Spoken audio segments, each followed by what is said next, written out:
Hello, hello, everyone. Welcome back to Adobe Live. I'm Izzy, your host for today, and say hello to my friend Adam Greasley, type designer and brand designer from Yorkshire, UK. How are you today, Adam? Are you ready to do this again? I'm good, thank you. Yeah, I'm raring to go. Yeah, really excited for it.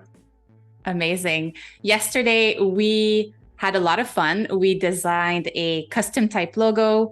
We geeked out on typography. We had a lot of inside jokes. So, needless to say, we had a really good time. Yeah, it was fun. It was super fun. And we will have just as much fun today as we will work on some labels for different mockups and prep files for print. Hi, everyone in the chat. Thank you so much for joining. Let us know if you were here yesterday or if you're new to this episode. We would love to know. And before we get started, if you haven't already, please subscribe to our new Adobe Live channel on YouTube to stay up to date to the latest streams, participate in the Adobe Live community, and so much more. If you've missed the previous stream, you can watch the replay on Behance and YouTube.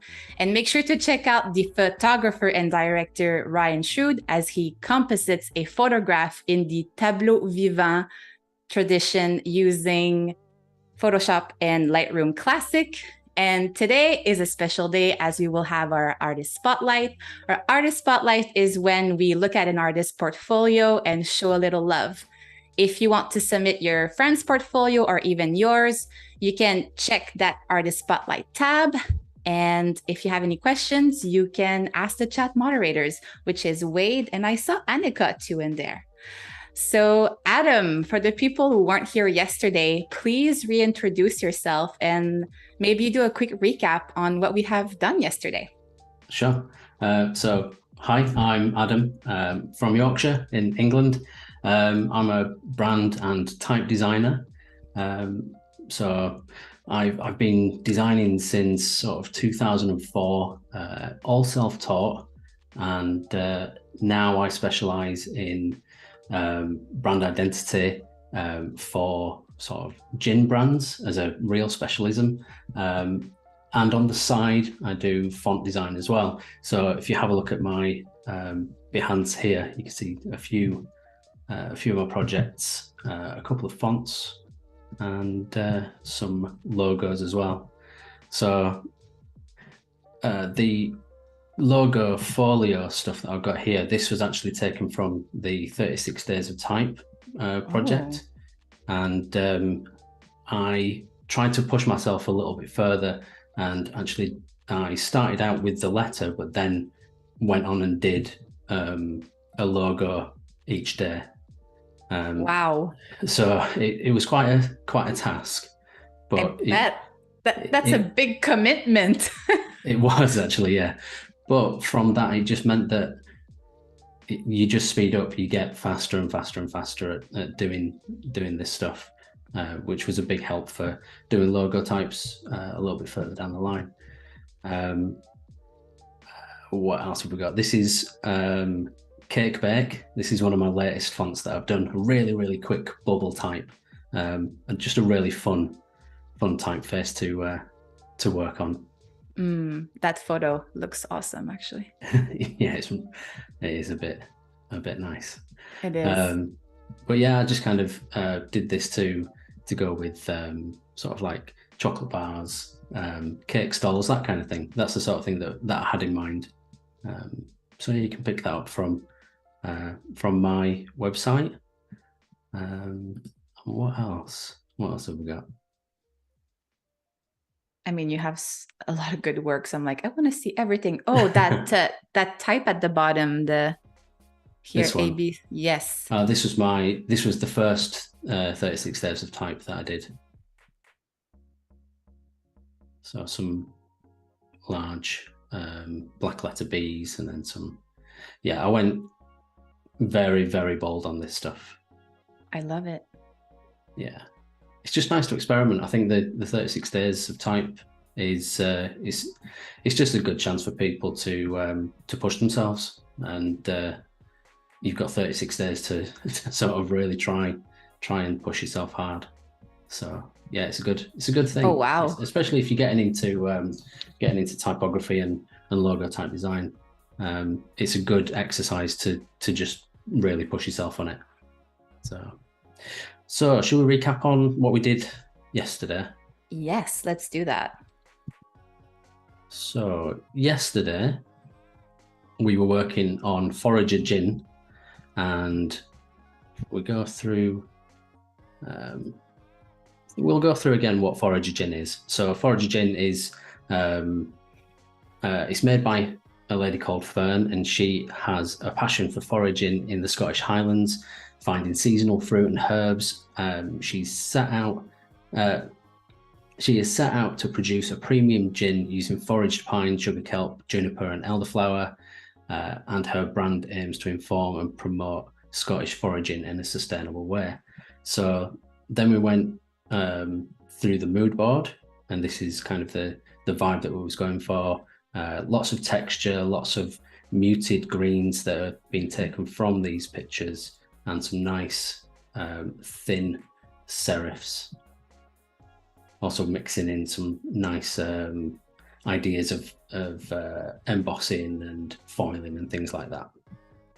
So then we went on to look at the sketches that I did.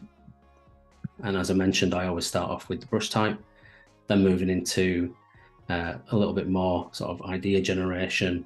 From there, we had a little happy accident with the O. I missed out the O whilst I was writing it, because I always like to sketch super quick, and that just got dropped in there. But that then became a major part of this logo type eventually. This is where we got to on the further sketching, and then from there we actually built a logo type. So you can see that this has got essentially building blocks that are all fit together to create a full logo type. And we also managed to get out a little monogram and badge, which then meant that we could pick some colors and pop it into a page showing the different color schemes, and here we are now. Now we need to move on to some to some labels. Mockups. Yes. Can't wait. Yeah. This is going to be so good. I can't believe I say we, but it's you.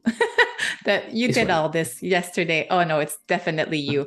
The chat did help a lot yesterday on the kerning and like the placement of the letters, which was amazing. So, speaking of the chat, we have a few people saying hi, and we have Kaz saying hello. We have Rudd coming back. Thank you for being back. I saw Barbara. We have Jack, we have Colby, we have Becca also coming back today, Katarina. So hello, everyone, for tuning in. Oh, that's amazing. It's nice to see people coming back. It's awesome. The community, the Adobe Live community is just the best. There's a few names that I see often here, which is great. Yeah, good. Yeah, we did have some really good suggestions yesterday, and that collaboration really helped bring it together. There was a lot of suggestions of where to place things and how things could be kerned slightly better. It was good. It was really nice to get that collaboration.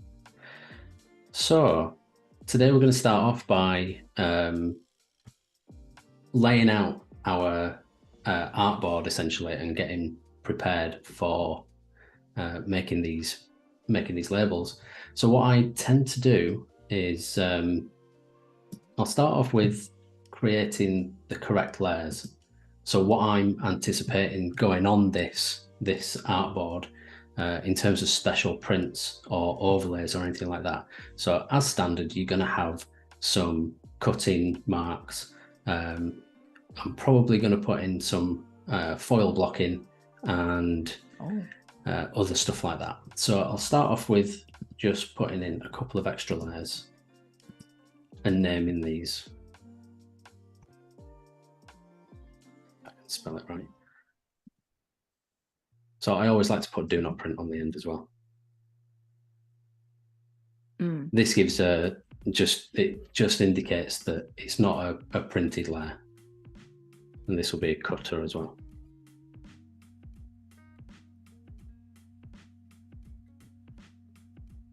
So if we get all this boring stuff out of the way first, we know that we've got a good basis of where we need to be. Mm-hmm. Prepping your files is also like a good practice. Naming your layers, also good practice. Yeah, I know sometimes. There's a running joke like in the Adobe community, because when you listen to a few of the lives, you hear a lot of, I don't usually name my layers, but because I'm like live now, I will. Yeah, people trying to put in those best practices because they're on a live. That's it. Yeah. Well, yeah, everything's being like studied, so exactly. So I'm just going to make these the exact size of what the labels will be. So it's going to be a finished size. I've done this at 70mm by 90mm because I know that the bottle that we're going to be using, that's the size of the label. It's going to be finished at that size.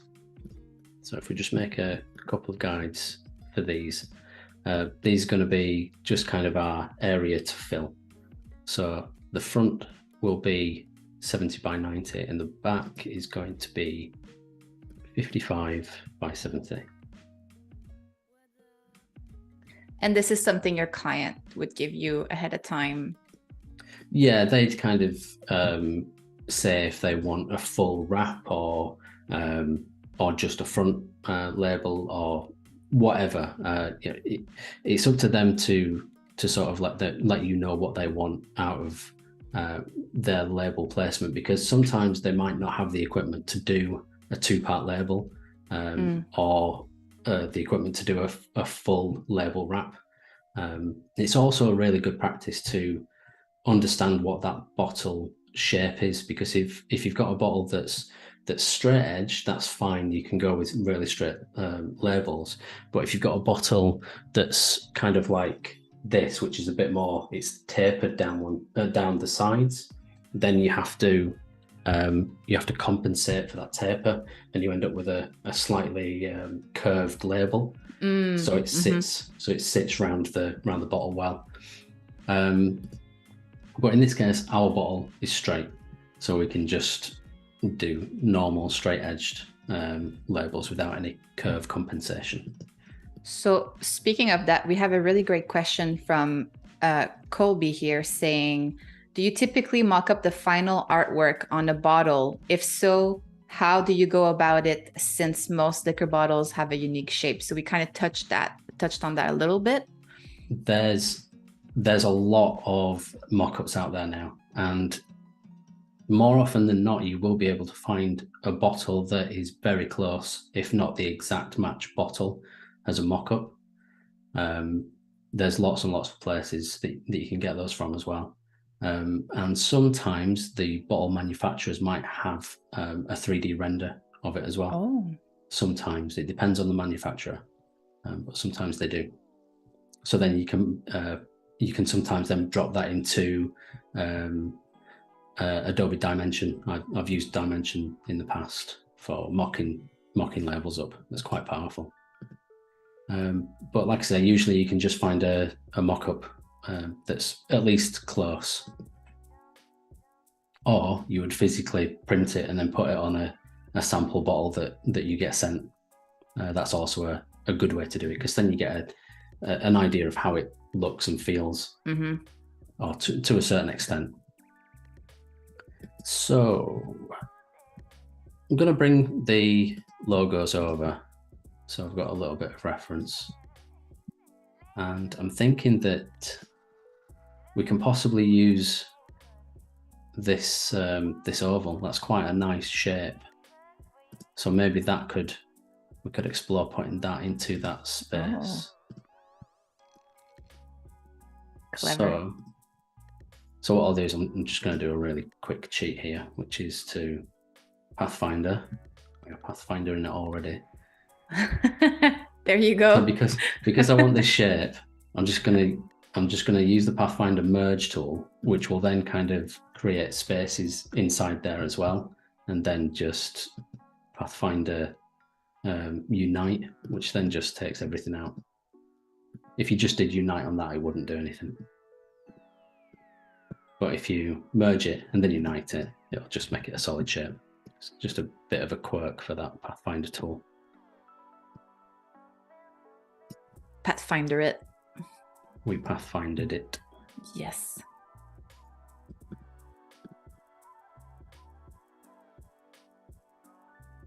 By the way, Colby is saying, oh, dang. Yeah, I never thought about asking the manufacturer for a 3D model. Thank you, with a happy face. And a sample. They'll often send you a sample as well. Even better.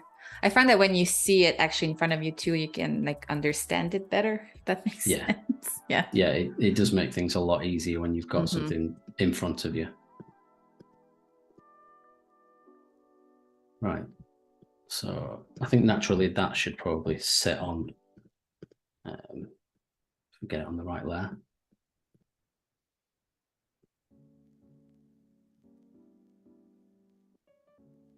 So I think these could probably be the foil, the copper foil that we were looking at or talking about. So I think this tone, the kind of brown tone, wouldn't ever be printed as a brown print. It'd be more used as a copper foiling. So it'd always have a real nice sheen or a luster. Is it a luster? Don't know if that's right. That's a luster. I mean, like brilliancy, or like yeah. Yeah, it'd have some form of shimmer to it whilst you... Shimmer is a good word for it. Yeah. So another good practice at this point as well is probably to make a foil color as a swatch. Because we've got this as Forager gin copper, we could then change that to... In fact, what I'm going to do is just get rid of select all unused. If you're not using colors, it's just easiest to get rid of them. So I added this color into the swatch library as a proper swatch. So this is just a CMYK swatch at the moment, but we'll change it to be a spot color using CMYK values, but it's a spot color. So if you need to knock that out of the background, it will knock out properly. When it comes to print, it'll be seen as an extra color on top of your CMYK.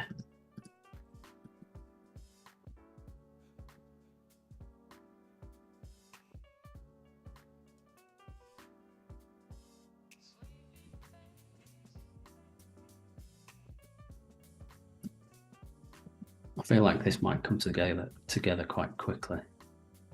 I think so too. We'll do a few options. So maybe we can do a few options and then ask the chat to choose. Yeah, that sounds good.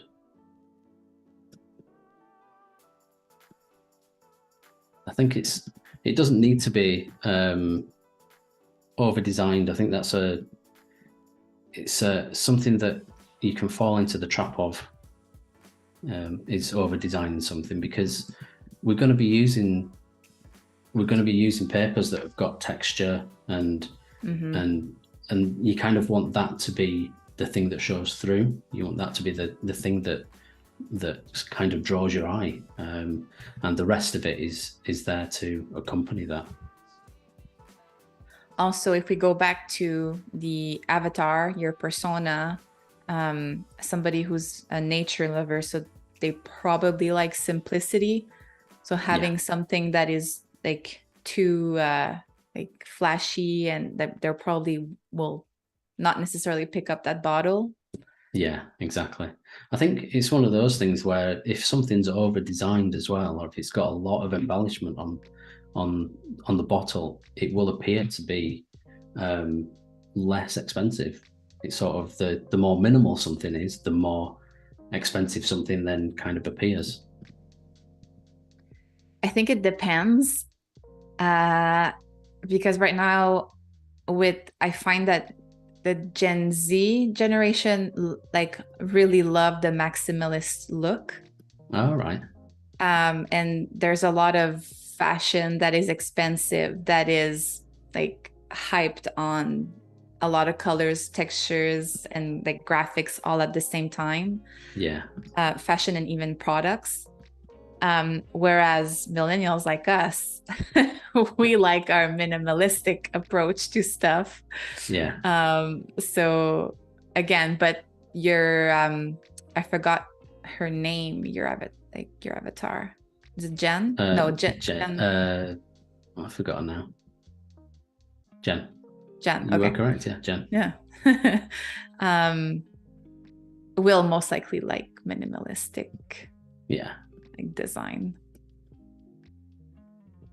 So we need to put on what this is. So that means that we need an accompanying font. Let's type out what we're going to write as well.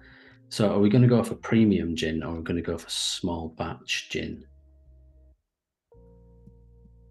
I feel like premium is overused. Small batch is more distinctive. Yeah, I'd agree.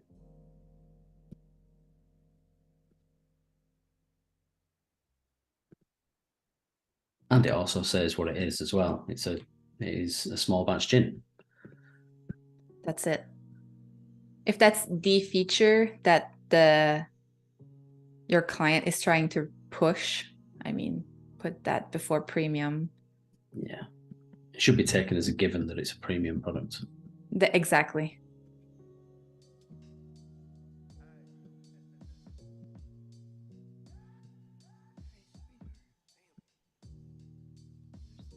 So a nice feature that I like in Illustrator at the moment is that you can favorite fonts. So I've picked some out that I think might potentially work. I couldn't quite choose between whether it's going to be something that's fairly neat and subdued, or if we go for another serif to kind of stick with that theme of it being kind of a little old school. I feel like it needs to be uppercase and with a good amount of tracking as well. Do you want to ask for some help? Yeah, on that? I think it might be a good idea. Okay, so with the 6, yeah, let's see. I'll get some laid out here, and then okay, let's see what people think. There you go. Get ready, chat. We're calling for you.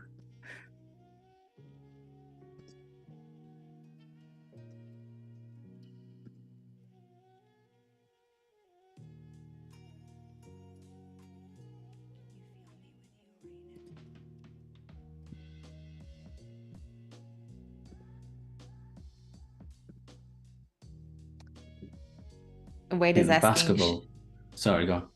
I was gonna say, Wade is asking, should I start making a poll? I would say so. So we'll have 6 options, 6 options to choose from. We will label them when Adam is finished.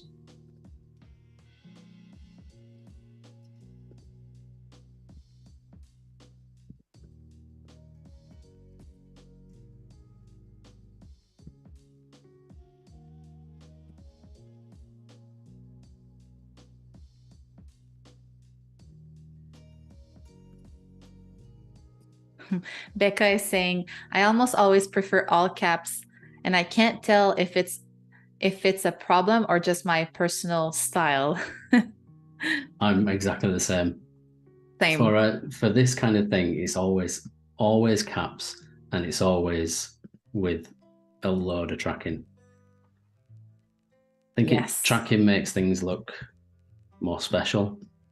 Well, it breathes better. And it reads better. So Wade is saying that he's ready when we are. Yeah. Go. So there you go. Can we zoom in just a little bit? So there you go. You have 6 options. Let's give our viewers a few minutes for them to look at every detail.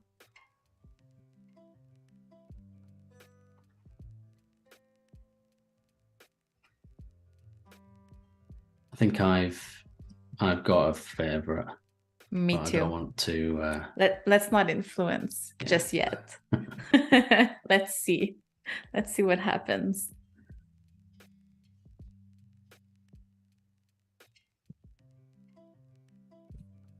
There you go. Right. Whilst people are having a think, I'll bring out some stuff that I need to put in. So there's some things that you have to have on gin, especially in the UK. I'm not entirely sure what the restrictions are or the regulations are in other countries, but we need to have how many units per glass or per serving and how many units per bottle. So that would need to go onto the back. And I also have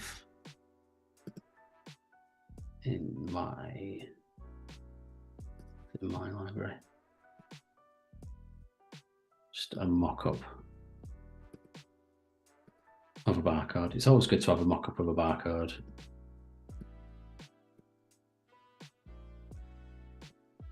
Because then you can just use it and drop it into place as and when you need it.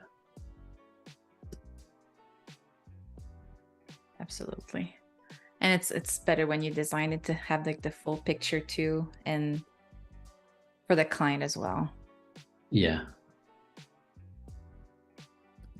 It seems to happen quite a lot where you might miss a detail like a barcode and then you've not got enough room for it. So then you've got to go back and redesign some section or change the size. And you don't want to be doing that. Can you show the 6 options again? Sure.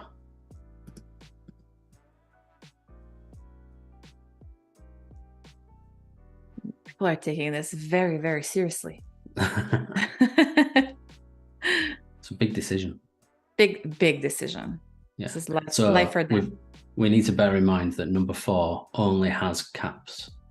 It's only got capital letters. So if we're going to use this for any explanation further down the lines, that might not be the best one actually.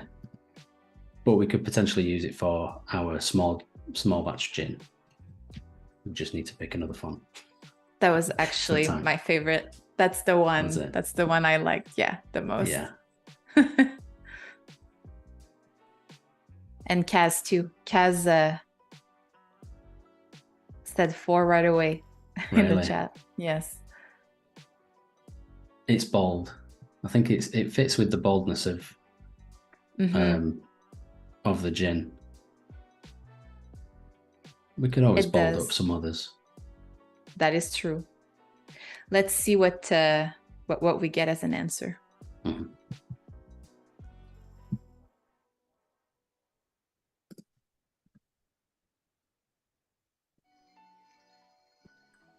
So on the front of this, we need to actually say what kind of gin it is and give some indication of what's in it as well.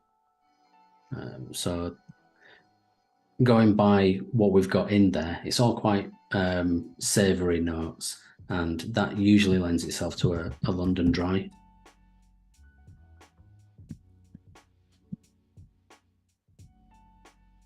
So although it's being made in the Scottish Highlands, the style is of a London dry gin.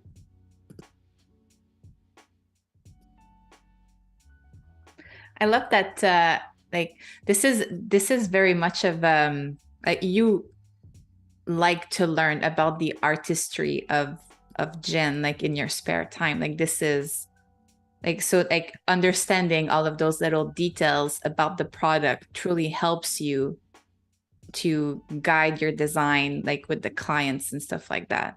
Yeah, absolutely. It's something that that clients tend to appreciate. If you know something about their business and have sort of an active interest in it, they're more sort of inclined to trust what you're saying because you're speaking the same language. And yeah, it's just a little bit easier to both get on the same page. Absolutely. So I think even if you've not really got an interest in the business that you're working on, that you're branding up or just doing anything on, it's always good to try and at least find something that does interest you, or at least learn something about it. It'll make the job a little bit more enjoyable as well. Absolutely. And once you've tried a lot of different things, then you can start to niche down, because then you know, and it becomes easier to design for the stuff that you love. Yeah. And you have the experience behind you as well. Mm-hmm. So Colby is asking, what are some of the things you must have legally on the liquor label in the UK? So we have the please drink responsibly. Is there any other information that you must You've got to have the percentage of alcohol, the ABV, and you've also got to have the size of the bottle. So how many milliliters are inside that bottle.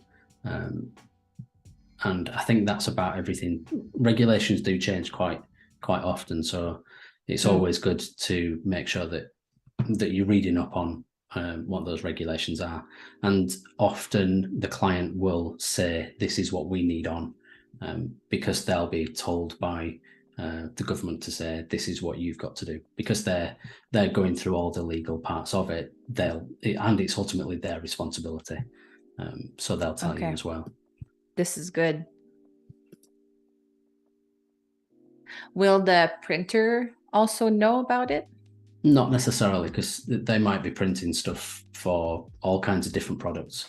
True. Some will. It all depends on who you go to. Some people or some printers do specialize in just doing sort of drinks bottles, but they're few and far between. So printers will just do labels as a general.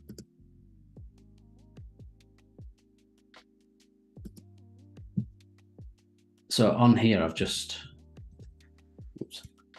created the cutter line. So we need to just add another swatch in and call this cutter. And again, do not print. Actually write it properly though. And you need to change this to a spot color, because again, you don't want this to be accidentally printed. And this then lives on the cutter layer, as you can see. And then what I've done is I've put 3mm bleed on the outside of this label as well. And I did that using the effect and path, offset path. So instead of adding a stroke to it or making it physically bigger by stretching it out, you can just add 3mm using the offset path. That's brilliant. That means that then if you don't need that, you can just take it off. That's it.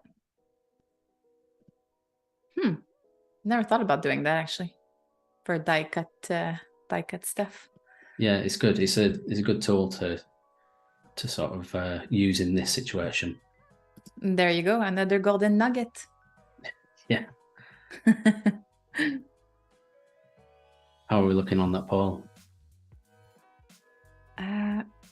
Wade said we have a 3-way tie right now. Go vote. So no.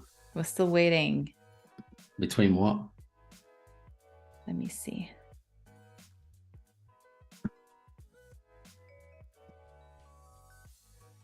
Oh, I can't see the result. Yeah.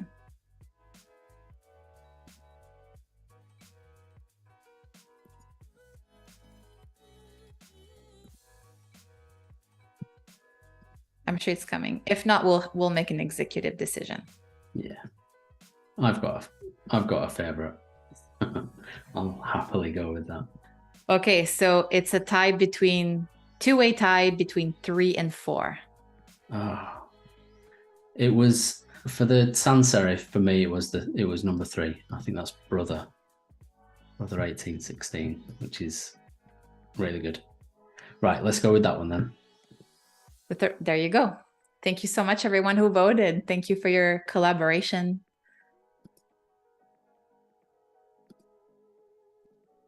And then you'll have like you can use, it's not just a uppercase font, so you'll have some. Yeah, I like Brother because it's very reminiscent of Gill Sans, which is a classic sort of classic British typeface. Shall I get rid? No, I won't get rid of them just yet. I'll put them off to one side just in case.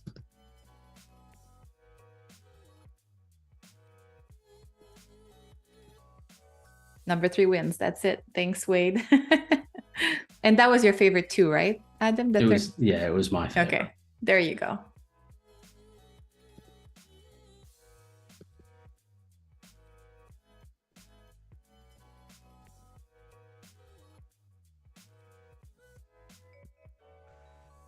Right, so I think we need a little bit of blurb for the back. So what would it be? Is it like ingredients, or do you want to have it a poetic? It's another thing that you don't need to have on a gin, is because it's alcohol. You don't need to list the ingredients, so you can just put as little as possible on there, as long as you're not telling lies. You can put as little as possible on there. But for this one, we want to promote the fact that it is foraged. That's one of the main points of this. So if we probably take something of this.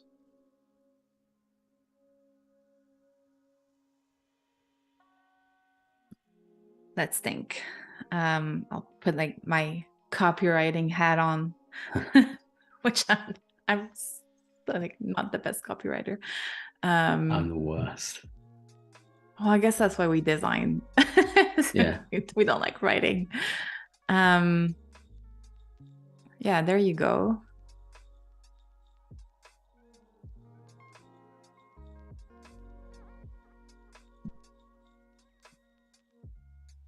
And then like you can add like the notes, maybe distilled in the Scottish Highlands in a vintage. So distilled in the copper still. Scottish Highlands in a vintage copper still. And then that actually ties in well with the the copper foliage that you will add. Yeah. Can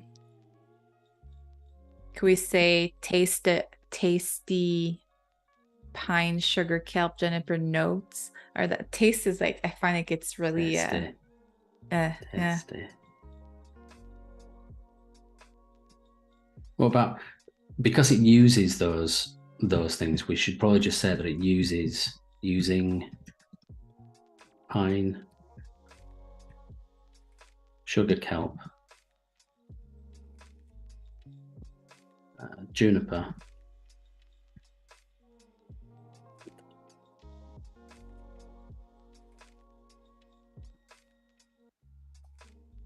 Do you want to know who just joined the stream, or? Yeah, sure, that sounds good. Our good friend Todd. Good. Hi, Todd. Hey, Todd. Sorry for yesterday. But we forgot your last name and where you were from. So it's so good to see you today. Right. It's not the most poetic, but it's some copy. There you go. I mean, this is way better than Lorem Ipsum, so... Yeah, you can only go so far with Lorem Ipsum. We had a reverb saying, can we add, don't forget the olives? I usually forget them, but I feel like olives would be weird with like the ingredients that we have for this gin. Yeah, it's not the right vibe for this gin. So this would probably be with like a Ooh, what would it be? Rosemary, something like that. That, Something nice and savory still. or could it be nice to have like a dried orange that's like kind of on the side, or something cute. Yeah, yeah. Dehydrated orange would be really good. Oh man. So thank you, Wade, for sharing Todd's Instagram in the chat. And then we have Cass saying, I thought Todd was Italian. It seems No. like everyone didn't know where Todd was from. So you're a mystery, Todd. There you go. You're famous.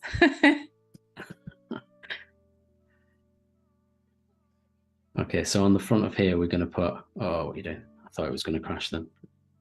On the front of here, we just need to put on the size of the bottle, which in the UK it's usually around 70 cl.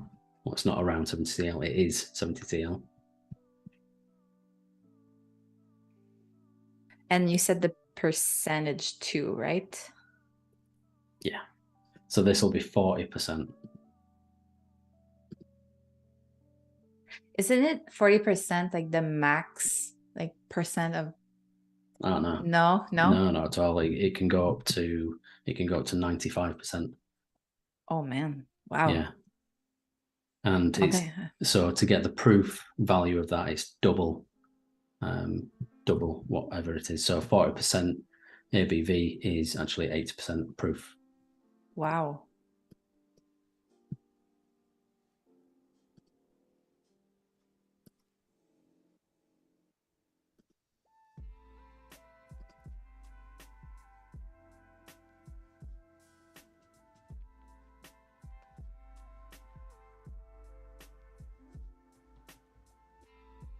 Also, Todd was asking if we were gonna see some mock-ups, and I said, yes, very soon.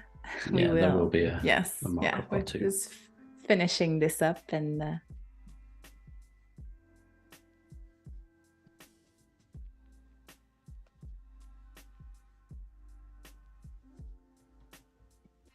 so it's crazy, but we're already 42 minutes in this live. Wow.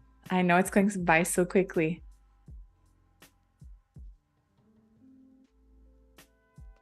This is where I always struggle now because ABV is quite long.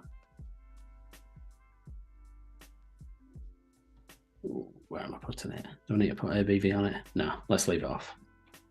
There you go. This is for fun. Yeah, there's no point in getting too bogged down with those details. There you go. I don't think you necessarily have to have it on the front, but as long as it says it on the back, you're all right.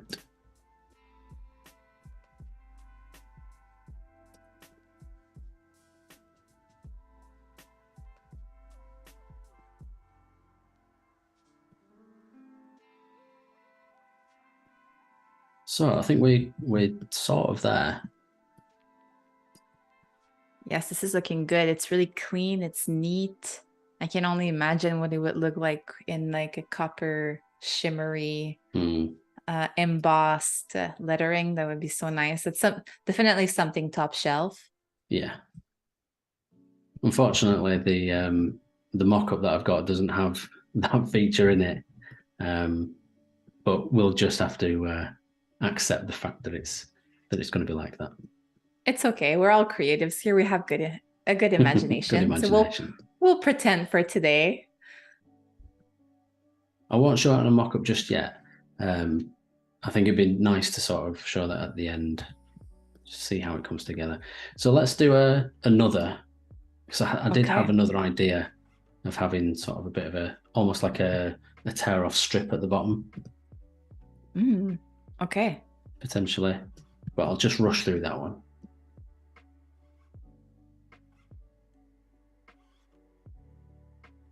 I think we're always going to keep this dark color for this particular gin. Am I on the right layer? Yes. There you go. That's why you named them. Then you know automatically. Yeah. So I kind of want this to be almost like an archway or a door. Something that might look a little inviting to come into. I think it could be cool too to have the icon, the monogram, like at the top too, like around like the, sorry, I don't have the proper terminology for the bottles, but like from where you hold it. The seal. This, yes. So either the seal or the neck label. The neck level. Yeah. Yes. Thank you. So we're going to do a seal as well. One which goes over the top of the cap. So one which you'd have to sort of crack to see that it's broken. Having that as a seal as well just means that you don't have to plastic seal it on the top. And obviously this brand it's about sustainability and kind of being eco-friendly and stuff. So you don't want those plastic seals on. So if you can just put a paper seal on the top of that makes it far more sustainable. And I feel like it's also part of the experience almost to not have to go and cut through that plastic, which is daunting. Yeah, it's just a bit of a faff, isn't it? It is, yeah. Right. I'm going to put some kind of, do you know, like on the end of stamps, on the edges of stamps, kind of almost like scalloped. It's the opposite of scalloped. Just some little indents. So it looks like it's been torn off something that's perforated. It's perforations. Okay. Yeah, I'm sorry. I'm like, what does that mean? I did not know what that means. So thank you. Thank you for that. So the easiest way that I've found to do this is just to create essentially a line of circles and then just knock them out. Pathfinder it. Yeah, always Pathfinder it. Yes. Again, Adobe, you should trademark that because we might run and like do something with that. Yeah, absolutely. It'd make a good t-shirt. It would make a great t-shirt. Great swag. Pathfinder it. Oh yeah, I see. So then the idea with this would be that the bottom of that could then swap out. So if you've got a two-part label, you might be doing these by hand. If you've only made a few hundred of them, you might be actually sticking these on just by hand. So you could literally be tearing them off and sticking them on.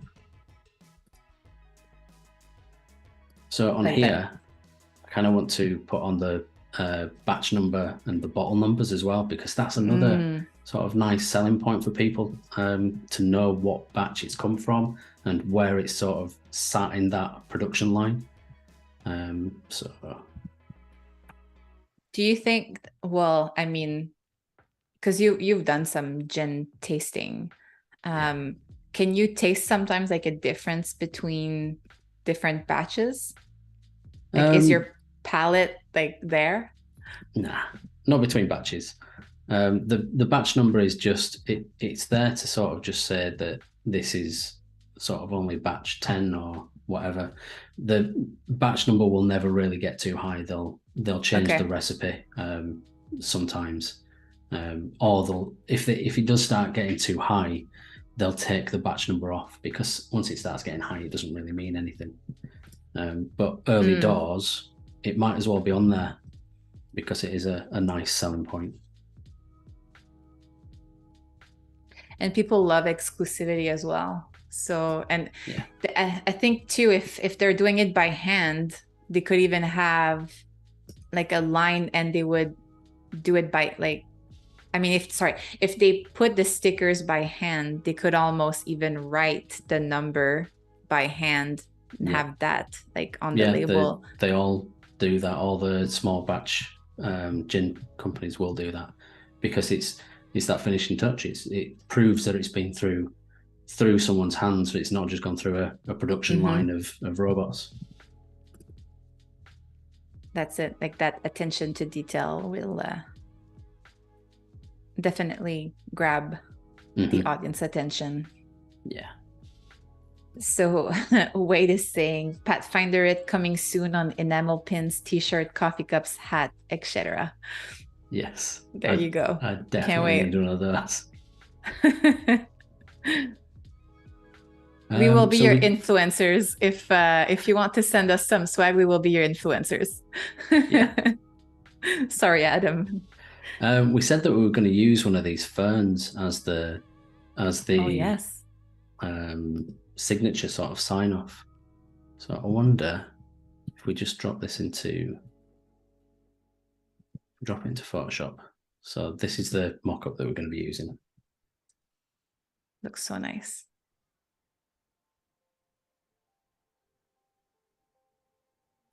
Let's just try a slightly Do you know bigger. the brand of the brush pen that you use to do your sketches? I think it's a Tombow from memory. It's a Japanese one. It's a Pentel. Pentel. Pentel brush pen. Let's see. It's a really good brush pen. It's refillable, so it takes cartridges.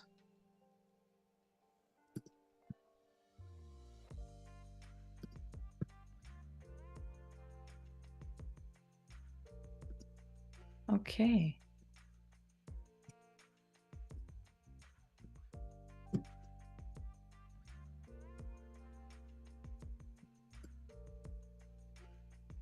So I'm just kind of doing this quick and dirty.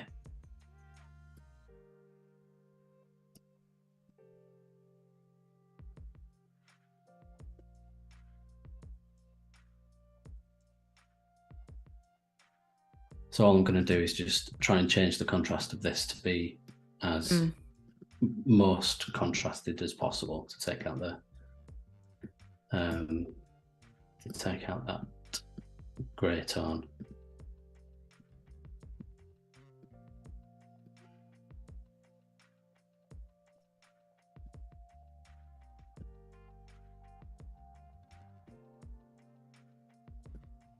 Now we can just drop it into here.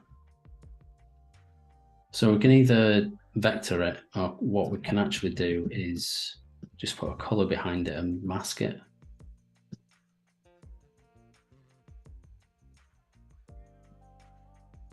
So explain how you do this, because I think a lot of us will want to know your process on this. Sure. So I'm just going to change this to a color that will stand out so I know what I'm changing it to. So we've got this. This is just a raster image that I've literally just copied and pasted out of Photoshop. And then I'm going to cover it with a color, send that to the back, make sure that it's actually covered, select them both together. So just drag your mouse over and select them all. And then if you go to your transparency and make mask, it will just take on the color and it'll actually be, when I put it on the right layer, it'll be transparent as well. That's amazing. So the good thing about this is that you can then apply Pantone colors or spot colors to that, and it will genuinely be a spot colored graphic, which is not the easiest thing to do if you're not using this technique.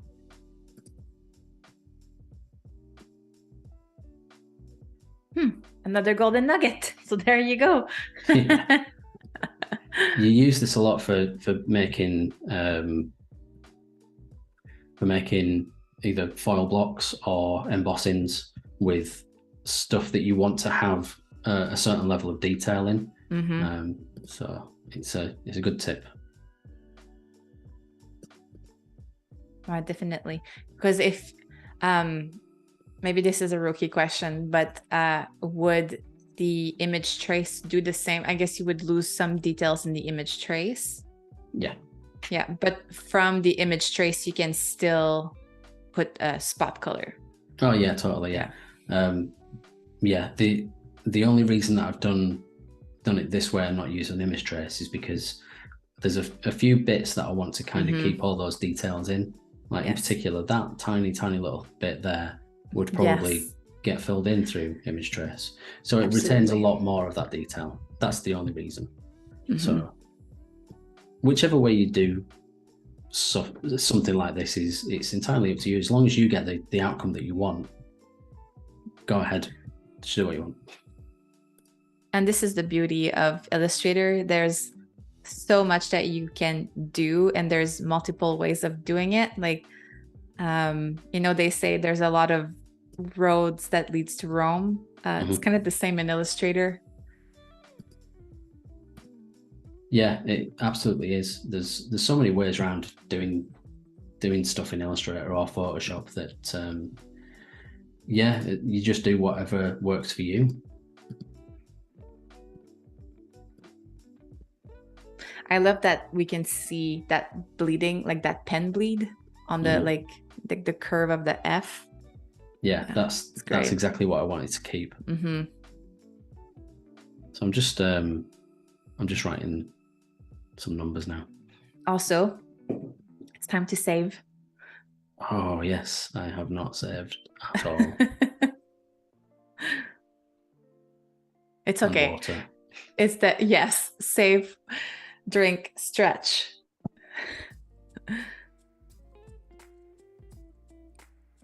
But this is the stress of being live that you forget. It's probably something that you do automatically with like your Command S short keys, and it's just because you're on camera. Yeah, absolutely. There's a lot of things to consider when you're live.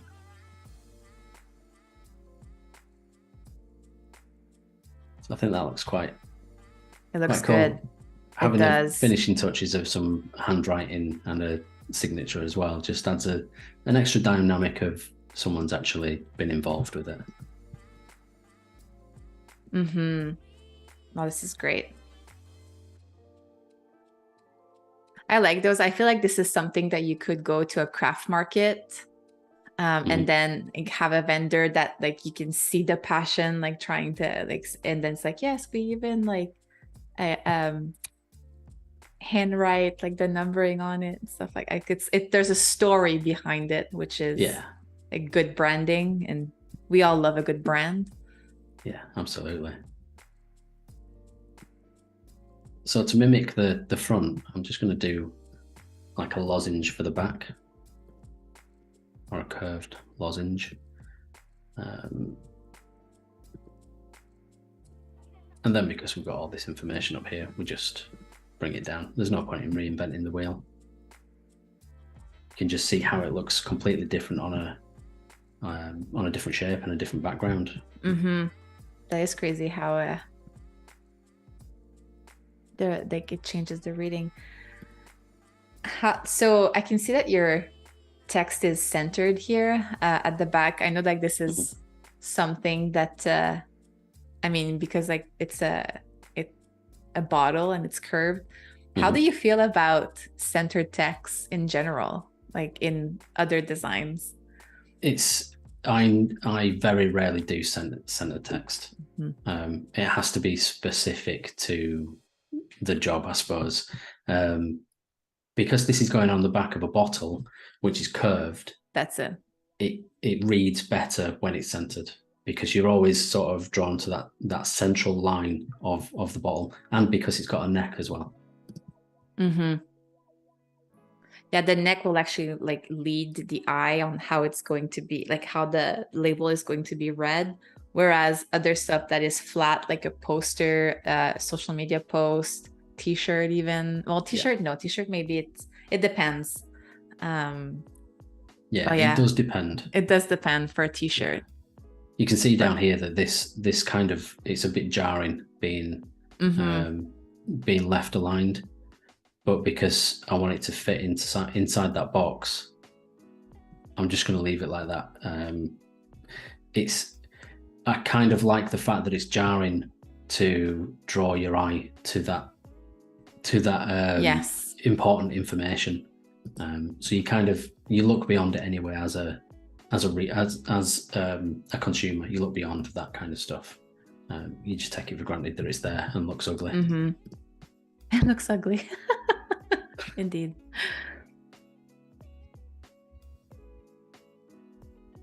So I'm just copying these to then make some cutter marks again.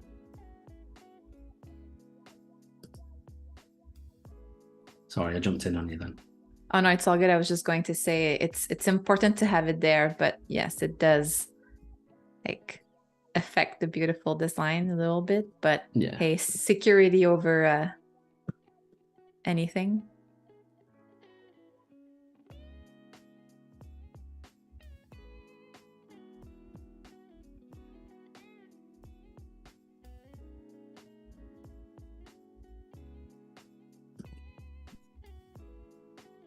So I'm bringing that down just to make sure that we've got some bleed between that. So the way that this would be made is it'd all be made in one go. So the cutter would actually be a 2-part cutter, and the sticker would come off in 2 pieces if it was to be applied as one sticker. Okay. So you've just got to be aware of having some wiggle space. room on that on the bleed.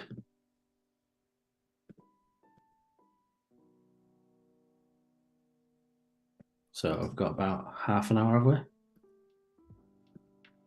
So yes, so we're 1 hour in the live. Actually, thank you for that cue.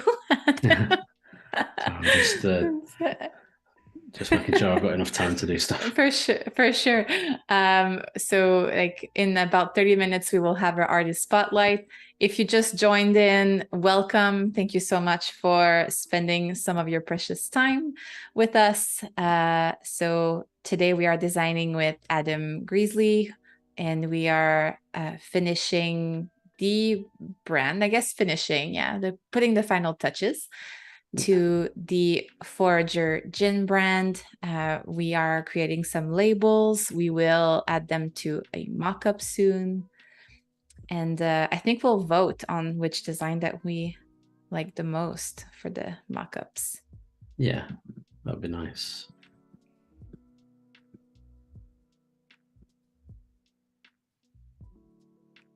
So I like to keep the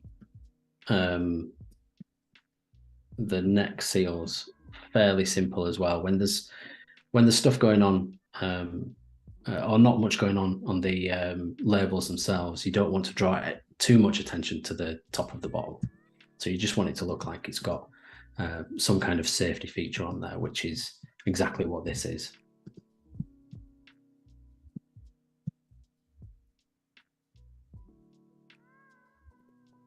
You're doing this so quickly, it shows that you have done like 1 million of these.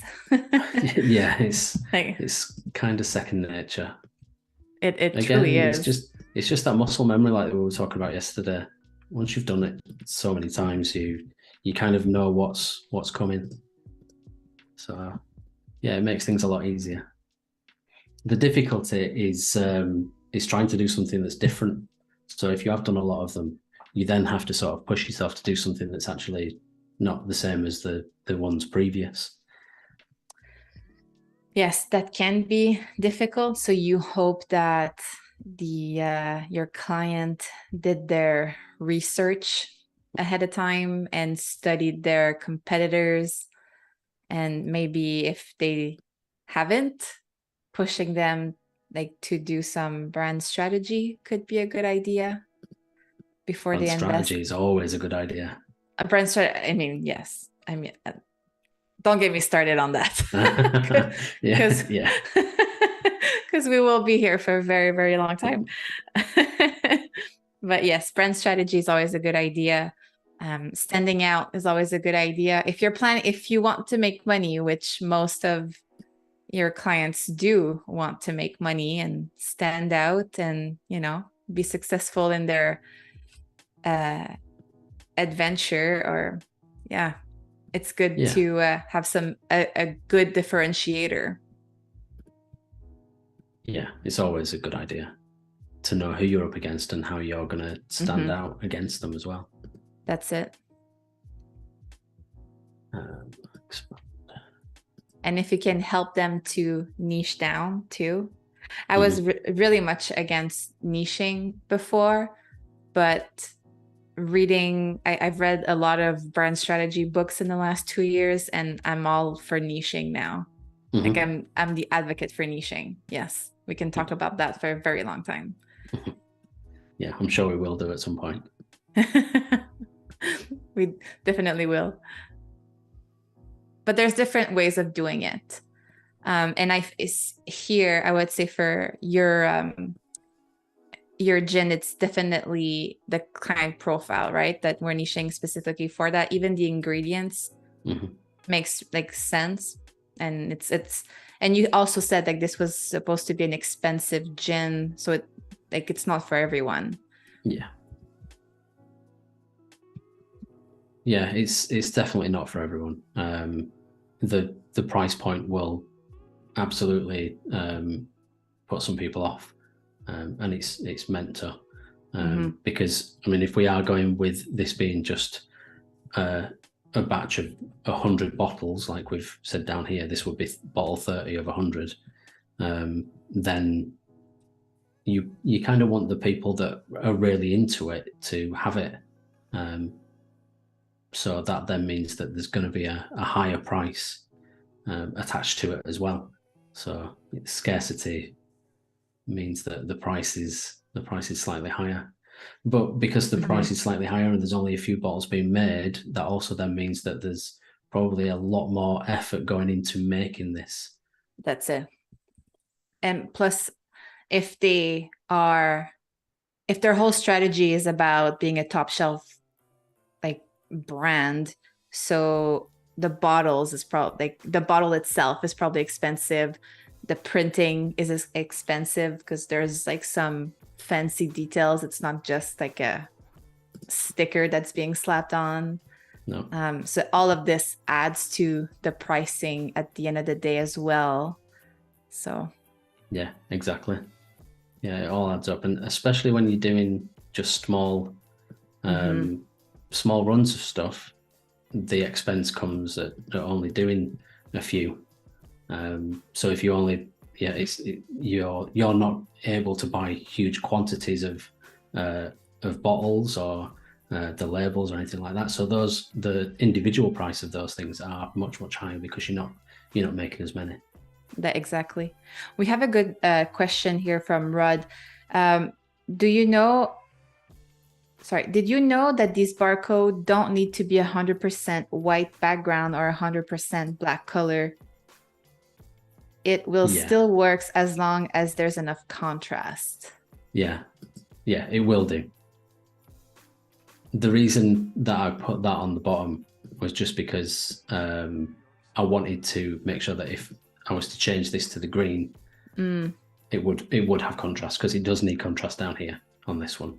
But yeah, he's absolutely right. It doesn't need loads and loads of contrast. Could you have it just in white, like white on green? No, it doesn't go the opposite way. It needs to be the way that it works, because the barcode would read in between the lines, which would be wrong. Oh, right. Okay. You can't have a barcode inversed. So you could this barcode would be fine if it was to be transparent like that. I think that's what Rude was saying. was saying. But you can't have it you can't inverse that. So I'm wondering if this is a UK thing, because here we can do it. Really? We can inverse it. Yes. Oh. Well, from what I have read, for zine actually. But maybe I need to look at it again. Maybe what I'm saying is, I don't know. complete it's entirely bananas. possible that I'm wrong. It was my understanding that you can't, but yeah, that could be wrong. I'll have to check that again. So please, if you're watching this, don't take my word for it. Make your own research. Absolutely, yeah. Yes. It's always good to test barcodes, Yes. especially on stuff like this, because if I've put a barcode in there, that might end up going to print. So yes. You always need to check that it's the correct barcode. That should be one of the last things that you make sure of.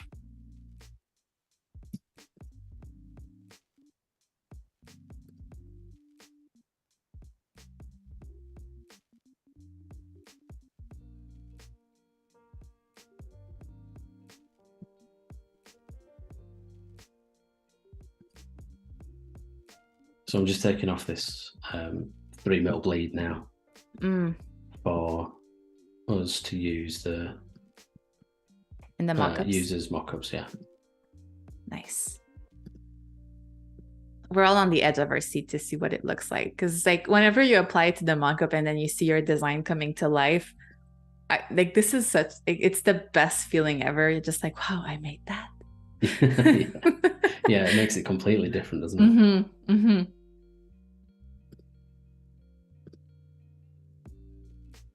Yeah, just having sort of shadows and things like that applied, yeah, it brings it to life. Yeah, seeing it on a curved object or like 3D object. Yeah. So the final thing that I'd like to do on these is just make sure that everything is on that copper layer.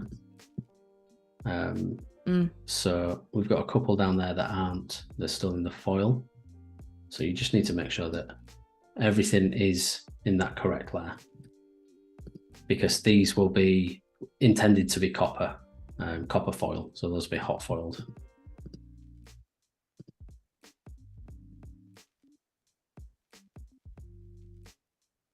I'm putting in the wrong one now. Concentrate. It's okay. It's the live nerves.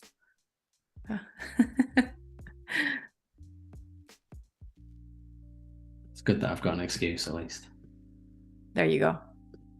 But I feel like this is also something that could happen when you're working and you're just in the zone, and then you're like, oh, like what if I've done this? Oh yeah, totally. Yeah. I've sent stuff to printers and it's been completely like different layers. Printers are quite good.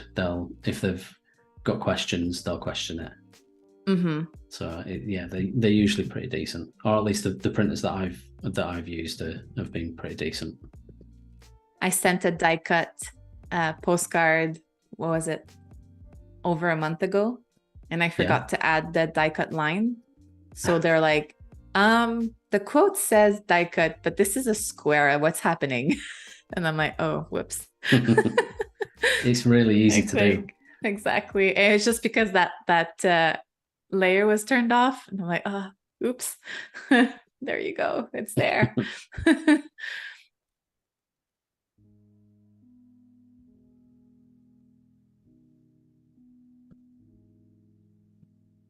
Happens to the best of us, I guess. It does. So I'm just making a clipping mask of that because I don't want that to show through on the mock-up.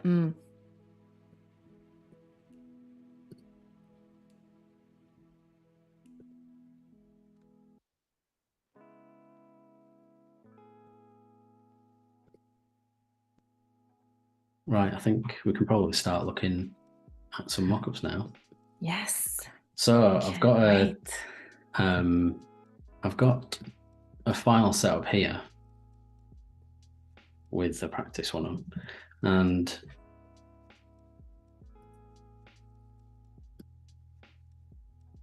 I've taken this technique from your last one of your lives, because previously what I've been doing is obviously just being super lazy and copying and pasting straight into Photoshop. Okay. Which is super like most lazy. of us. Yeah. But using using a linked file, it's just so much easier. It's so much easier. And yes, everything is there, and you can then just use it, send it as a final thing. Like it's great. And you have everything as you're working. You don't have to redo it if the client likes it.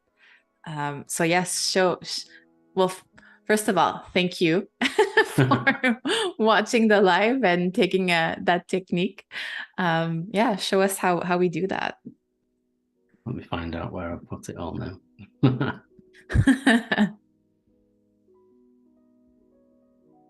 Where is it? Oh, it's in label. That's where I put it. So all you do is just go to place linked, and it brings it through from Illustrator. So then if you go and change anything here, which I'll just sort of move that randomly, you can see how it changes. It's so good. It is so good.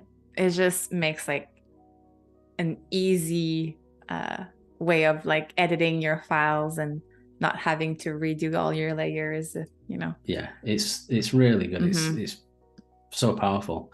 Because yeah, before I was sort of copying and pasting, and it just makes everything that much more complicated, and yeah, not good. So we're starting to get some shape to this, and you can sort of see how this is gonna come together. So if we go to this one, I am just going to copy and paste this one in because it's only a line. I don't need to change this. What you can also do is have all of your different artboards on one Illustrator file, and then picked which artboard to place in. So then so clever. Everything is in one file and everything is super organized. So this is also something you can do.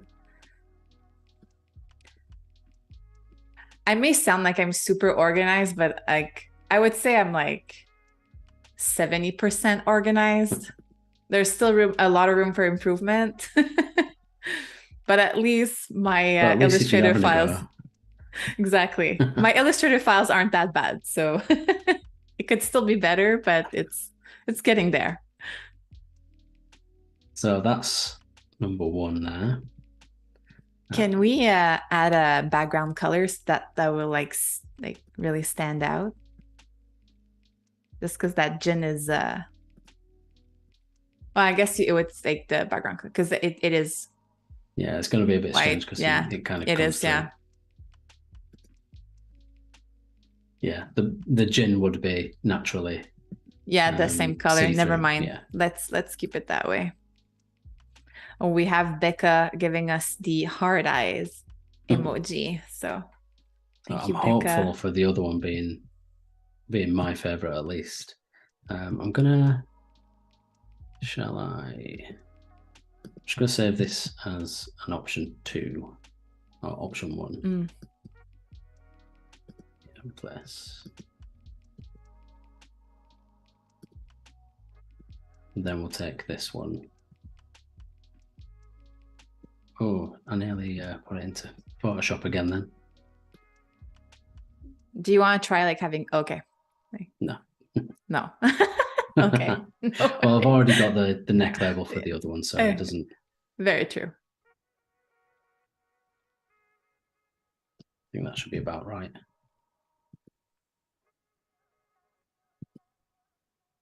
So if we go to that one, magically updated, it's got a little bit more about it, a bit more reason to pick it up, I suppose. To it, whereas we're maybe used to seeing like a rounded sticker on top of a bottle. Yeah, so this mock-up is shiny. I would expect this to be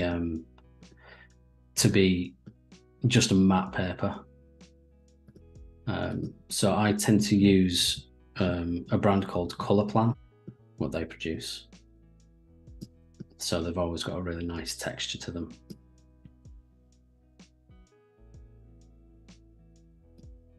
In fact, I've got some swatches that I can probably show you. So it's another good thing to have up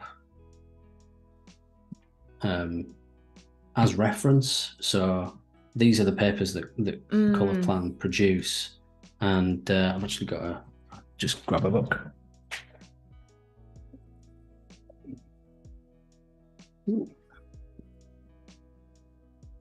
We're geeking out again. So this is the Colourplan paper book. Oh, nice. You can see this, and it's just full of paper stock. Wow.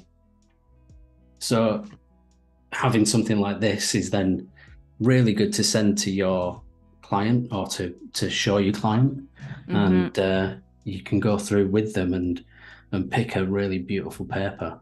And as you can see from these swatches, all their papers have some real nice texture, and you can feel that texture as well. It's a real high-end paper stock. Wow. And how did you get that book? Like, do you buy it? If you work with them and sort of send clients their way for printing and papers, they'll send it out to you. Wow. It's a sales tool for them. But yeah, I mean, it's just a beautiful thing to have as a reference. I feel like this is like designer like dream, just to have it and look at it. Yeah. Even if you're not going to work with it, it's just cool to have. Yeah, it's a really nice thing. So those are the two labels. I feel this might be a little bit big for that bottle, just a little. But I won't change it. I would like to do another mock-up that I've got.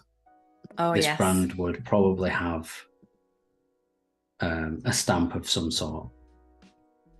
I would see even like simulation of a swing tag, or even a recipe for a drink, mixology drink. Yeah, that's a really good some about it. Go with that bottle, but you can't put it onto the labels.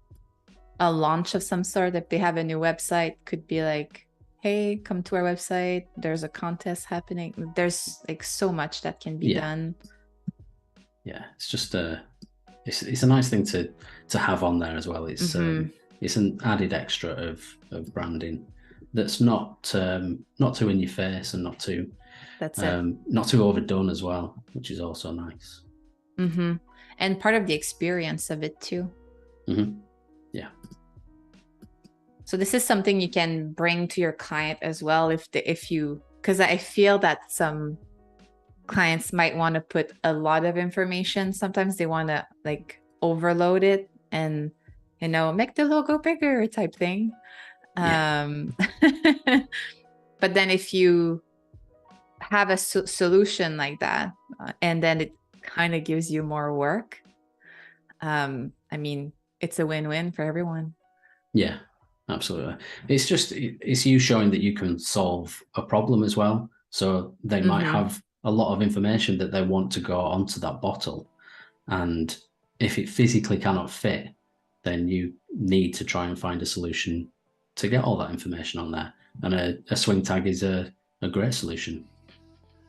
It is.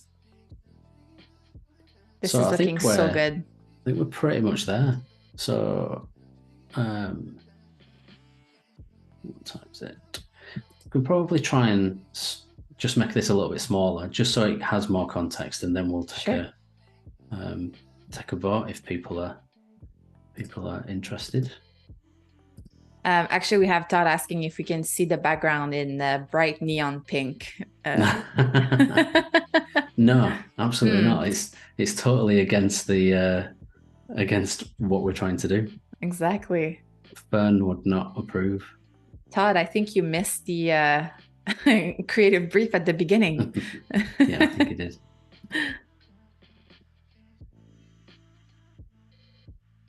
Oh, actually, Rudd put a link where to buy the book that you just showed. Oh, the J.F. Smith book. Yes. Yeah. Thank you so much for that. I'm gonna save that link. It's a good book. Like that would be a great Christmas present. Yeah. Oh, I'll change that now.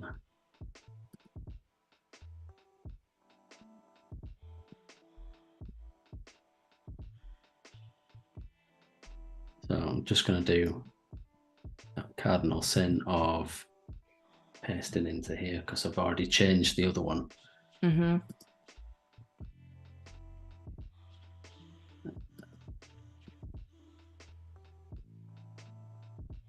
So we have about 5 minutes before doing the artist spotlight. Sure. But we've done like a lot today. Yeah, it feels like we have. So that's the That's 2 options. I like it smaller. It's less like the gin is more the star. I mean, it's equally balanced. Yeah, I think it's got more impact for it being smaller. You can see that shape a little better. I still think I prefer the one on the right, option 2.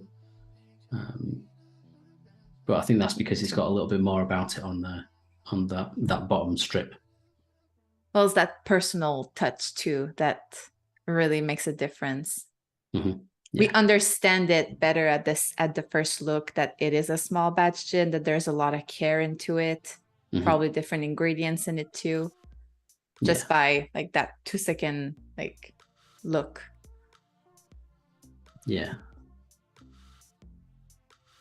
this is great. Yeah. So yeah, for everyone, I like how this has turned out. Yeah, definitely. For everyone in the chat, let us know which one is your favorite. I know we're very transparent about the ones that we like the most, but yeah, we want to hear what you think. Was like if you had to add another product, like maybe to show like a gin brand, like in a brand proposal, what would you add to it? As a mock-up? Yes. For something like this, I think possibly something like a pin badge or a woven patch, something like that. Something that's going to work for someone that's going out foraging themselves. You know, like a memento of that brand, or sort of your affiliation to it. That's a great idea. Yeah, I'm a fan of a woven patch. It's a good thing. Could you do a box too, like a presentation box? Yeah, it's a good thing to have presentation boxes as well, because it makes it easier then to send out in the post. So a lot of these gin manufacturers will send stuff straight from their distilleries. So if you've got it in a box, it's then easier to pack and it's safer. So yeah, a box is a natural thing to sort of add into that packaging as well. So we have like different opinions on the favorite in the chat. So we have Reverb saying 2, we have Todd saying 1, we have Rod saying 2, Chris 2, Becca 1, Rebecca 1.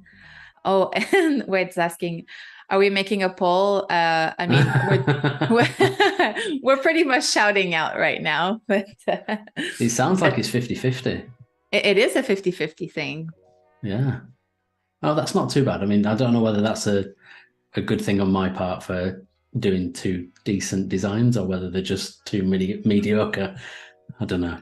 No, it's definitely a good thing that the 2 designs are eye-pleasing to our audience today. So yeah, good. And it's time for our artist spotlight. We have a good one today. Let's pull that up.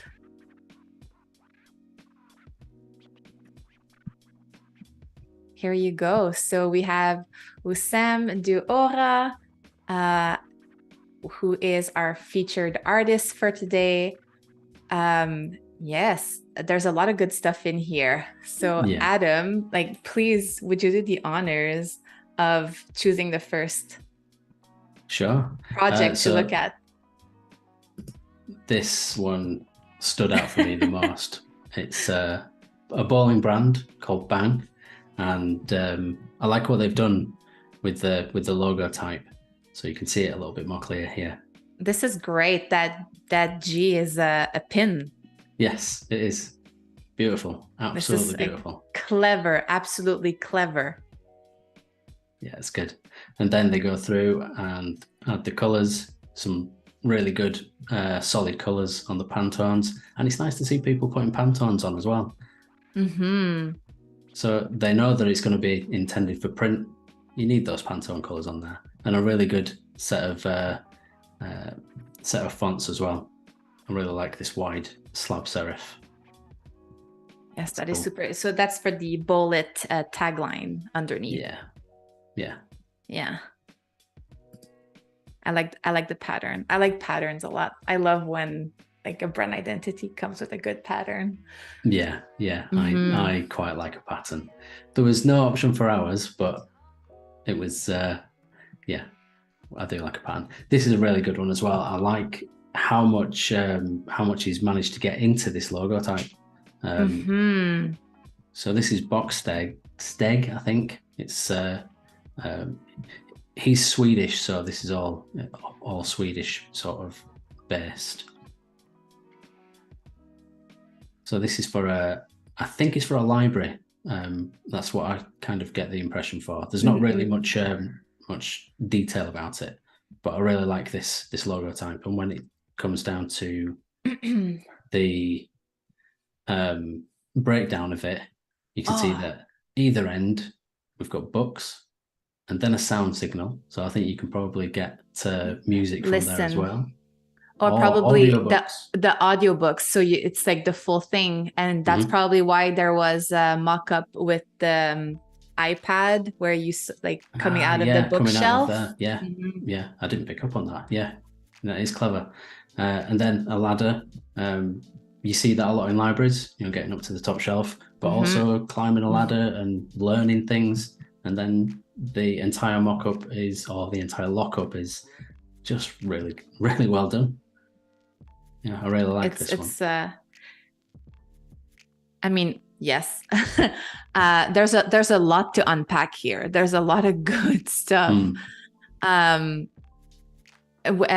if we can go up just a little bit, there's the sketches. Oh, yeah. I love to see case studies where there's sketches and there's videos in it. Like this is so, oh man, there's an animation and everything to it. Like take notes, everyone, like in the, like who's watching, because this gives some interactivity to your case studies. And if you were to send this to a client, it really shows like the attention to detail and it shows them your way of thinking. So this is done like in a very clever way. Yeah, it's really well done. The animation's just perfect, isn't it? It is perfect. It's like from start to end. And even just sending that video to a client's like, hey, like I'd love to get to know you more. You send that, it's like, oh, like this is my process. And people don't have a lot of time. They don't want to sit and watch stuff for a very long time. I mean, except for this live, obviously. Obviously. But having a 15-second and that could be reused like for TikTok, for like Instagram Reels, for like everywhere, LinkedIn, Twitter, everywhere. So you get so much. Really good. You get so much information out of that short video. Yes. Yeah, it's really good. And this is another fantastic the Rumi. one. I like that one a lot. It's really nice. So it's it looks to me like this is a custom logo type. Obviously, something that I'm definitely into. But what they've done with the packaging is super clever. So these little shapes here are cups, and you can see that by the shadow. So I just really like that playfulness of these designs on the mock-ups as well. So the fruit that goes into it, it carries through the same theme as well with the shadows, and then moving on to the lemon and mint. But it's crazy how the shadows, I mean, this is a flat design, but the shadows gives it like a depth perception, like how you read it with our eyes. And even within that mock-up, like that box on the left side, it almost looks like it's popping out. So this is like a very clever way of doing a flat design that gives it that 3D effect. Yeah. Another clever thing about it is that you'll only use a couple of colors. So if you're printing this as spot, you're only using a sort of you could probably do that out of 2 colors if this was halftone quite easily, and then a green. So yeah, clever, really, really clever. And then this one's got some nice patterns in as well. Yes, gotta love a great pattern. Yeah, you can Oh, see how that. this could be used on And tissue then, paper. mm-hmm. Yeah, really good. Wow. Again, okay, so now we're seeing the conception. I love also to see a logo in its black and white form Hmm. because a good logo works in black and white only, and then you add color. I mean, that's my rules, anyways. Yeah, mine too. Hmm. Yeah, it's got to work in black and white because the chances are you're going to need it in black and white. And that's it. So yeah, the mood board on this is nice as well. I like the Bauhaus edition, and then we see some more sketches as well. You can kind of see the process of where he's found those shapes. So there's a lot of similarities between Usam's process and your process, actually, from what we saw I think so. today. Yeah, So yeah. yeah, it does seem like it. Yeah. Mm-hmm. Oh, we were seeing the fruits too. Again, like see how like everything that was finished was at the beginning. Again, Hmm. taking some notes on how to create a good case study, and then the process at the very end. So again, if this was sent to a client, they get to see exactly Hmm. what you can do. And then if they're intrigued about it, then they go into the nitty-gritty detail of how you think. Whereas a lot of us will present it in the reverse way. We will probably have one image of just the logo and not necessarily the mockups. And we will present it like the way that we did, but maybe the clients doesn't want to see that. So Yeah, I this is think like, mm-hmm, grab their attention first, and that's it. then work back through the process of why it's good. I think Exactly. it's a good tactic. I need to go back to my Behance profile and fix a few things. I So was thinking the same.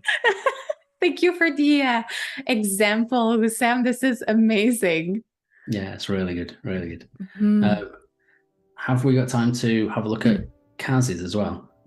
Yes. So today you are not only seeing one artist profile, you're seeing two artist profiles. So we wanted to, well, actually, why don't you introduce Kaz? So Kaz is another friend of both mine and Izzy's, and he's UK based and a really great designer, a great logo designer and brand designer. And I thought it would be nice to show him as well. So these are a couple of his works. It's very solid stuff. Nice use of color Yes. and process as well. I like how Yeah. there's been some manipulation of fonts and typeface. I love how Kaz is not afraid to use color He's in definitely not his afraid. work. Yes. It's like bold colors, bright colors. You can see the style. Oh, this is great. I love that mock-up. Oh, Kaz is in the chat right now. He's saying, thanks so much for sharing and the kind words. Oh, good. Yeah, that H manipulation is great. Yeah, it is. It's electric, which I think was the intention behind it. Oh, we're seeing the messy artboard. Yeah, There you very, very go. messy. This is what my artboards tend to look like when Same. doing a full one. Same. Oh, and we're also seeing the sketches. That's great. Great practice on case studies, Kaz.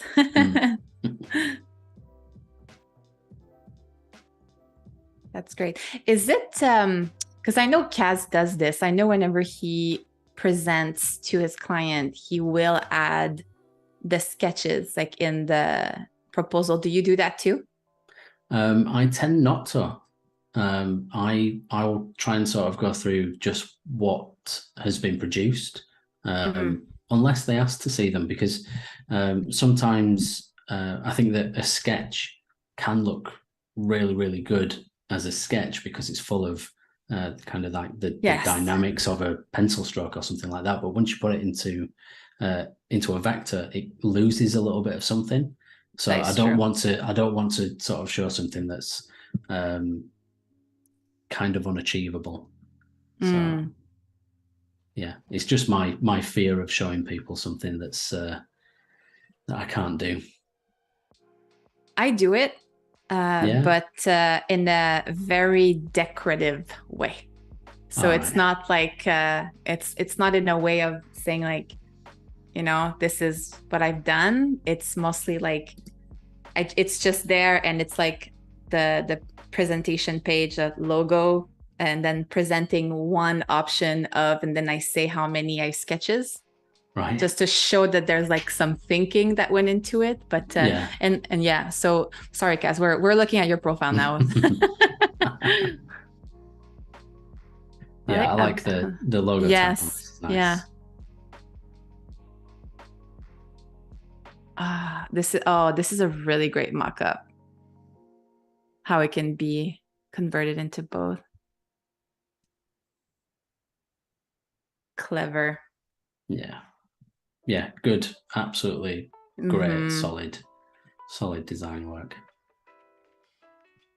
Again, like that fun, a lot of gradients too that we're seeing as a recurring style. I think you kind of get into that action, don't you? You sort of, if you find something that really, really works, you tend to use it quite often because you know how to use it.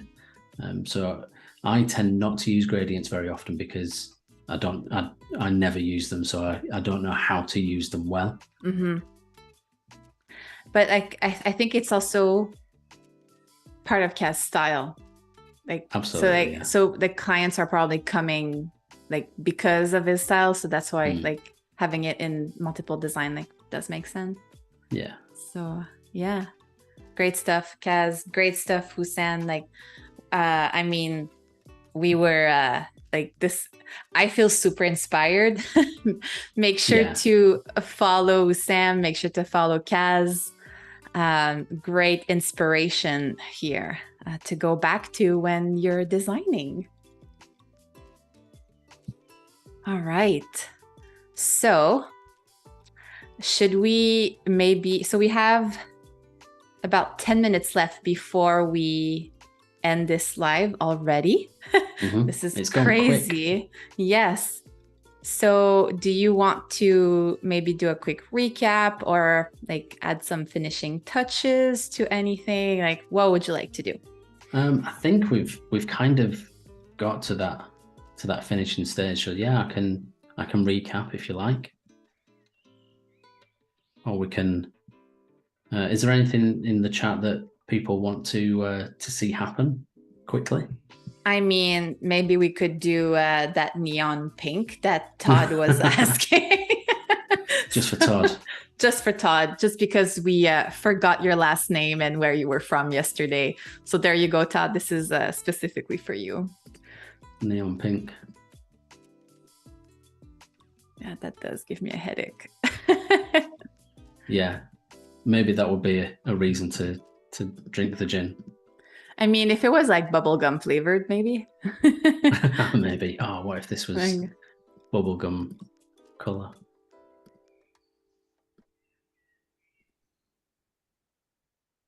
Find it.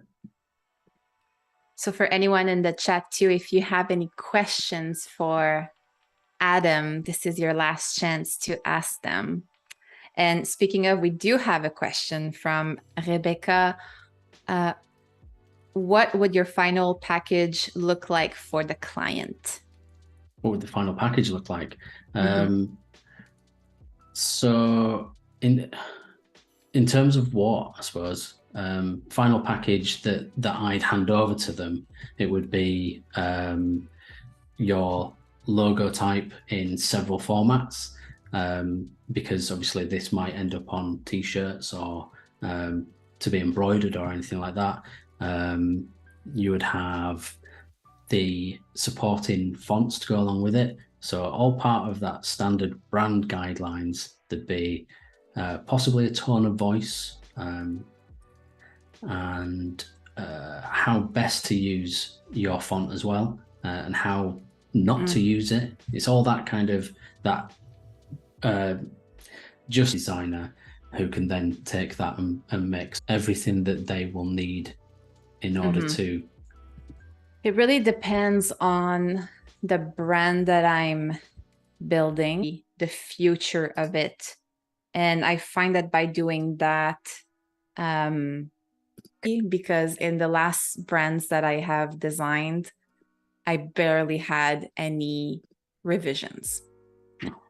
So obviously there's like the brand strategy that goes behind it, and like asking a lot of questions. So having all that information at the beginning really makes for like we don't like everything has a meaning behind it.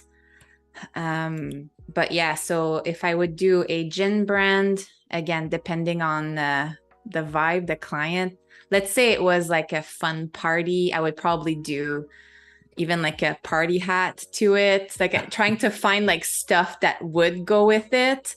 Yeah. That's outside the box, that could be kind of an add-on that the client, I try to surprise the client on what can be done with the brand even before they think about it. And again, like that opens that door to do more work after for them.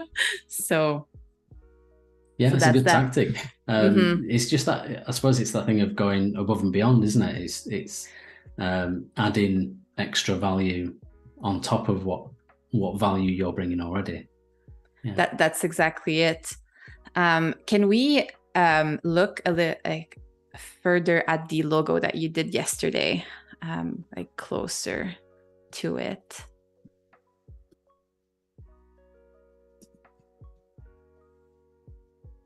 So yeah, so this was all custom made yesterday. Well, maybe you can like talk about like the process about it. Yeah, so it's a custom made logo type. If I show the workings of it, I can show you how it's actually built. So we built everything in sections. So we've got standard rectangles for stems, and then the serifs are all separate pieces as well. And we just go along and build and manipulate as we go. It's different to how you'd make a standard font, because a standard font you'd be working from specific letters and then building out the font like that. But with this one, because everything sort of fits together stage by stage, it's easier just to do it as you would read it. So yeah. And can you zoom in on that R where you did that corner thing? I forgot how you named that. Open corner. Open corner. Thank you. That was a golden nugget. So if you weren't here yesterday, this is personally the biggest takeaway that I'm gonna do now. Yeah. So in sort of typography terms, this is a really good technique. It's an open corner. It's known as an open corner.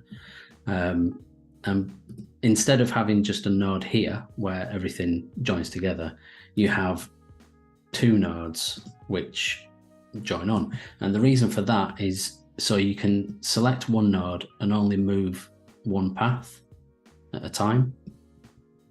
So you're then not destroying everything. So if we only had that one node, you'll see that you're moving two parts of your font, which is not ideal. So by having two pieces or two nodes, you can move just one section or one path at a time. It makes everything just a little bit easier to then shape and move around. Some people go through an entire shape and will add open corners wherever there's a sharp corner. But for this, we've used several sections. But this one, I wanted to keep it as that open corner, just for easy manipulation. But yeah, it's a good tip. Very good tip. A very good tip. And that circle too that you use to look at like the width of like each letters. Yeah. So to check the width, I just make a circle, and this is my guide circle, and then that is used to then check what the width is across everything, because you want consistency. Mm-hmm. You don't need to be too consistent on something that's really oval or really rounded, because of optics, and you don't need to. You kind of build that out a little bit. But for anything that's straight, you kind of want it to have a similar look. This is great. And balance. And also, I've noticed that the font that you used for like your creative brief at the beginning, I mean, a little bird told me that you've designed that font. Yeah, this is my font. It's called Turnkey, and I've been working on this for a few months now. It's a font with some dramatic ink traps in there, so I'm using ink traps as a bit of a design feature. And yeah, I wanted to use it here just to see if I actually liked using it, and to see if I got bored of it.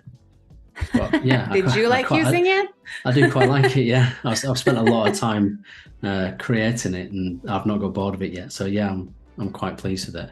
But yeah, for sure, I'll show you where we can get that font. So this is my other website. This is the font website that I've got, which is called Typeco.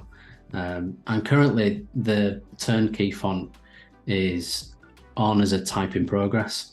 So the idea with this is that you can come on early and get involved and have early versions of it. So this is a stripped back version of the previous font that I've just been using, because that's still in testing.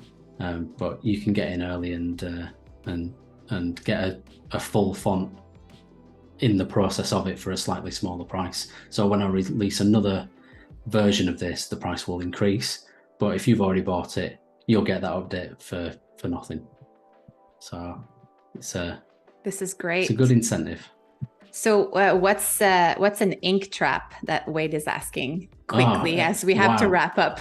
Sure. An ink trap is when you print a letter onto paper, the ink can spread, and the ink trap just means that if it does spread, you have a sharper corner. It's a technical thing. So this is the perfect segue to where can we find you, Adam? And thank you so much for this amazing live. We had so much fun. You're very welcome. Yeah, it's been great. So you can find me on Behance. I'll just show you that profile. So yeah, find me on Behance. You can find me on Instagram. My Instagram is Oakfold Design, and my website is oakfold.co.uk. And if you want to check out my fonts, you can find me on My Fonts and Creative Market under Cult Typeco or We Are Cult. So there's a lot of places that we can find you. Again, thank you so much for this amazing live. I mean, it's always fun to host a friend. So this has been so much fun for me, and I know it has been for everyone in the chat. So thank you for joining us. So Adobe Live will be back tomorrow with our evangelists for a full day of masterclasses, followed by a new episode of Office Hours with Nick Longo and Andrew Hawkbridle. Thank you so much, and see you soon, everyone. Thank you.